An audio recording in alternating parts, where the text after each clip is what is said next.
Hari-hari hoy po sa inyo mga kaibigan. Yes sa inyo mga kaibigan. Happy New Year sa inyo mga kaibigan. Usually pag sinabing labas Patchoy, madidinig mo yun sa Bacolod. Sa Bacolod? Wala ba yun sa Bacolod? Iba naman ang Bacolod sa inyo.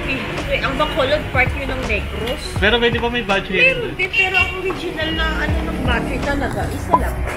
Ano ba yan? Sorry, mali pala. Labas Patchoy pala talaga. Makikita mo sa Iloilo, usually. Makikorek na lang ako pag mali ako, comment na kayo dyan sa baba. Anong New Year's resolution mo for 2025? Maging happy? Very good, anak. Kung magiging happy ang lahat ng tao, di ba na problema sa buhay? Patchoy. At yan, hali-hali hoy po sa inyo mga kaibigan at tara na at tikman ang masarap na labas Patchoy. Wow, sarap! Tamang-tama sa napakalamig na panahon ngayon. At tiyak pati mga bata ay magugustuhan itong labas Patchoy.